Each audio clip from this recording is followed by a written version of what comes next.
సాధారణంగా ప్రెగ్నెన్సీ అంటే యూటిరస్ అంటే గర్భాశయంలో పిండం పెరుగుతుంది.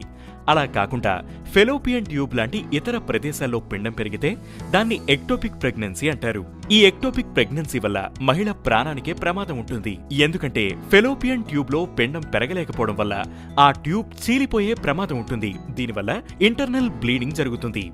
గతంలో పెల్విక్ ఇన్ఫ్లమేటరీ డిసీజ్ లాంటి ఇన్ఫెక్షన్లు వచ్చినా, హార్మోన్ ఇంబ్యాలెన్స్ ఉన్న, బర్త్ కంట్రోల్ పిల్స్ ఎక్కువగా వాడినా, ఫెర్టిలిటీ ట్రీట్మెంట్ తీసుకున్నా వారిలో ఈ సమస్య వచ్చే అవకాశం ఎక్కువగా ఉంటుంది. కొంతమందిలో స్మోకింగ్ వల్ల, ఫెలోపియన్ ట్యూబ్స్ దెబ్బతినడం వల్ల కూడా ఈ ప్రాబ్లం వస్తుంటుంది. ఒకసారి ఎక్టోపిక్ ప్రెగ్నెన్సీ వచ్చిన వారికి మళ్లీ వచ్చే ఛాన్స్ కూడా ఉంటుంది. పెళ్లి కాని వారిలో లైంగిక ఆరోగ్యం గురించి తక్కువగా అవగాహన ఉంటుంది. ఇది ఇన్ఫెక్షన్లకు లేదా ఇతర సమస్యలకు దారితీస్తుంది. అవి ఎక్టోపిక్ ప్రెగ్నెన్సీ ప్రమాదాన్ని పెంచుతాయి. కాబట్టి పీరియడ్ స్టాప్ అవడం, ప్రెగ్నెన్సీ టెస్ట్ లో పాజిటివ్ రావడంతో పాటు కడుపులో ఒకవైపు షార్ప్ గా గుచ్చుకుంటున్నట్లు, పొడుస్తున్నట్లు అనిపించడం, హెవీ బ్లీడింగ్, భుజాల దగ్గర నొప్పి రావడం, కళ్ళు తిరిగి పడిపోవడం, బీపీ తగ్గడం వంటి లక్షణాలు కనిపిస్తే వెంటనే ఆలస్యం చేయకుండా హాస్పిటల్ కి వెళ్లాలి. ఎక్టోపిక్ ప్రెగ్నెన్సీని సాధారణ గర్భంలా కొనసాగించడం సాధ్యం కాదు కాబట్టి దాన్ని తొలగించాలి.